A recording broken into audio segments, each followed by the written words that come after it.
లేఖన భాగాలు తెరిచి యెషయా గ్రంథము 41వ అధ్యాయము 10వ వచనము. భయపడకుము, నేను నీ దేవుణ్ణై ఉన్నాను. దిగులు పడకుము, నేను నిన్ను బలపరుతును. నీకు సహాయము చేయువాడును నేనే. Praise Lord. సైన్యములకు అధిపతి అయిన దేవుడు మనతో చెబుతున్న మాట, భయపడద్దు. ప్రతిరోజు కూడా ఎన్నో విషయాల గురించి మనం భయపడిపోతూ ఉంటాం. లెక్కలేని ఆపదలు మా మీదకి వస్తున్నాయి పాస్టర్ గారు. మేము కష్టాలతో, కన్నీళ్లతో, శ్రమలతోనే, దుఃఖముతోనే మా ప్రతిరోజు కూడా మేము వేదనకరమైన స్థితిలో వెళ్ళిపోతున్నాం. నిబ్బరం మాకు లేదు. ఎన్నో రకాలైన శోధనలు మా మీదకి వస్తున్నాయని ప్రతిరోజు అనేక సమస్యలతో బాధపడే మనము కృంగిపోతూ ఉంటాం. కానీ దేవుని వాక్యం చెప్తుంది, లోకమంతటికి రాబో శోధన కాలంలో నేను నిన్ను కాపాడుతా అంటున్నాడు.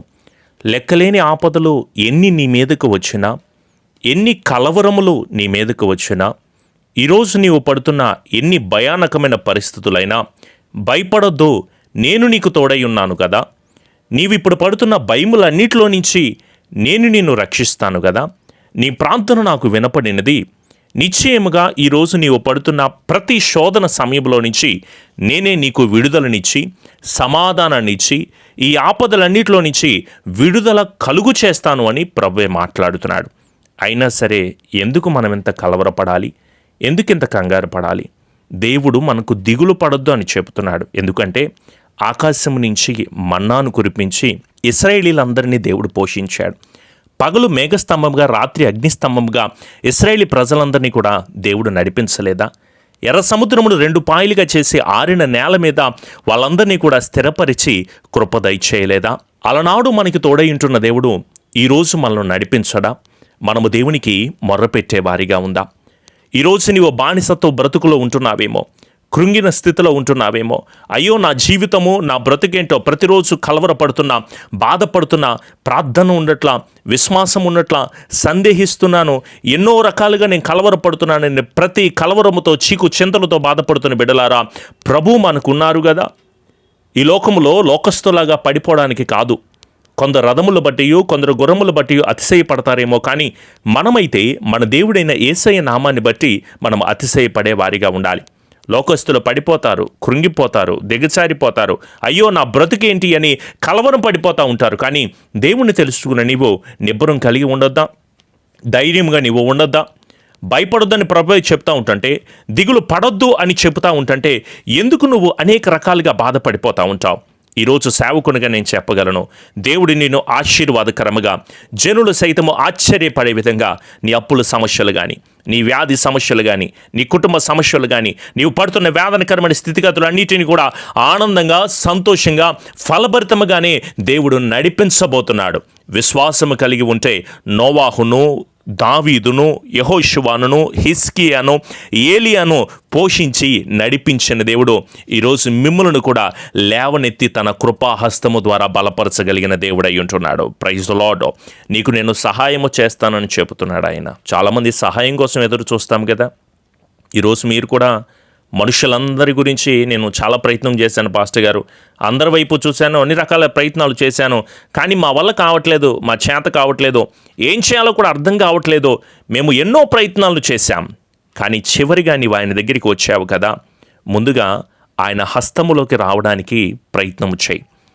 5 రొట్టెలు 2 చేపలను దేవుడు వారి హస్తాల్లో ఉన్నంతసేపు ఆశీర్వదించబడలా.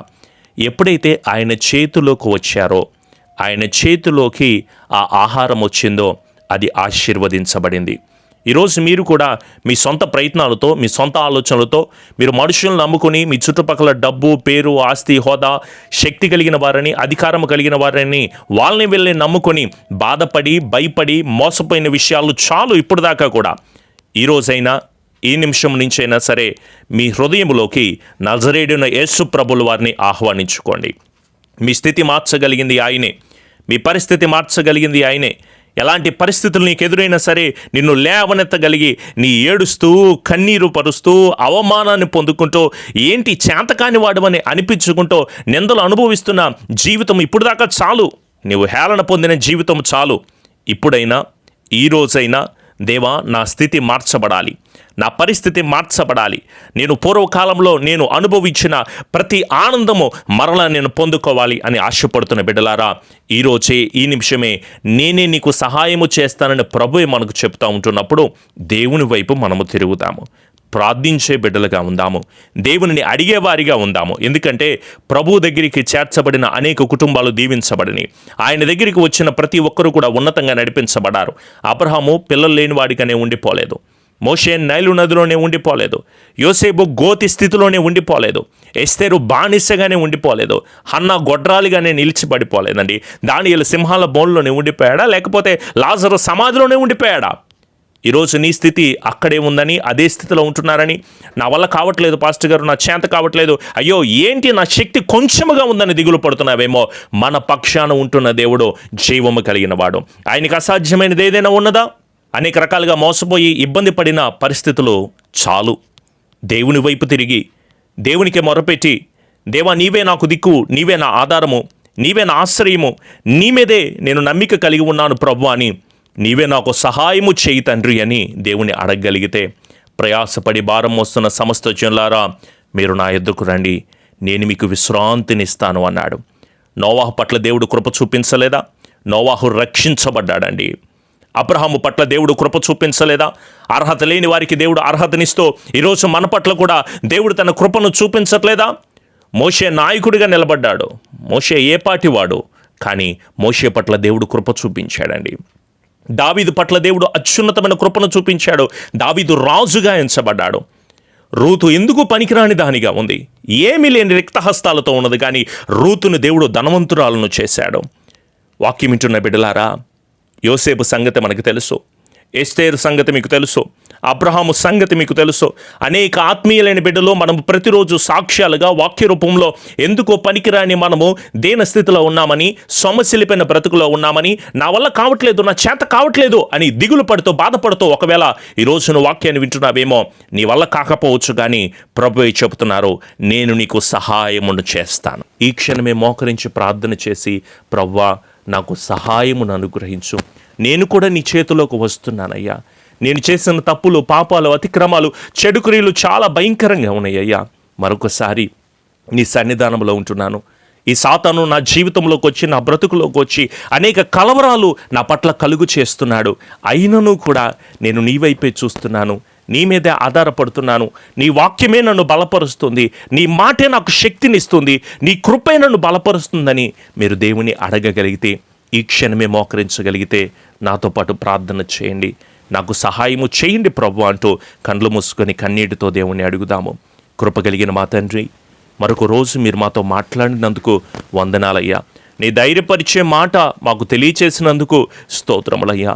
నీ బిడ్డలుగా మేము ధైర్యంగా ఉండాలని, భయపడకూడదని, సహాయము చేయగలిగినంత కృపను మీరు మాకు ఇస్తానని మాట్లాడుతున్నందుకు వందనాలయ్యా. నీ బిడ్డలను మీరు దీవించండి.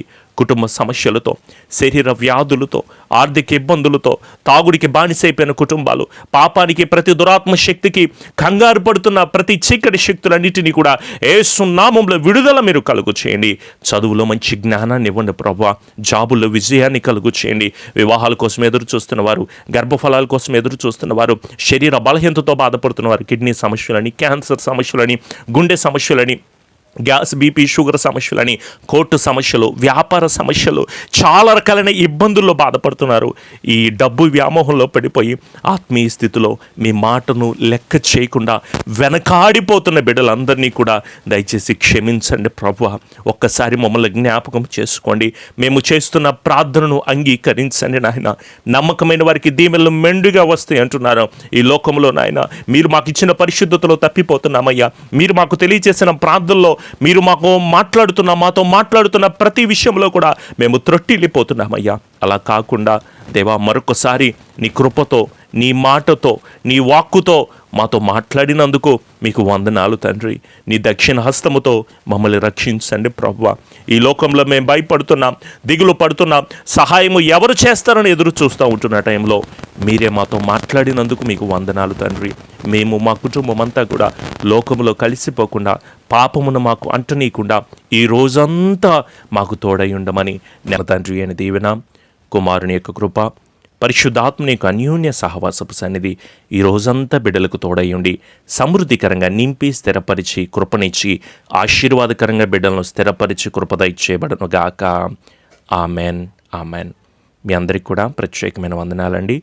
మీ ప్రార్థన అవసరతను తెలియచేయండి. వాటన్నిటి విషయమై ప్రార్థన చేసేవారిగా ఉంటాము. దేవుడు మిమ్మును మీ కుటుంబాలను దీవించునుగాక. ఆమెన్.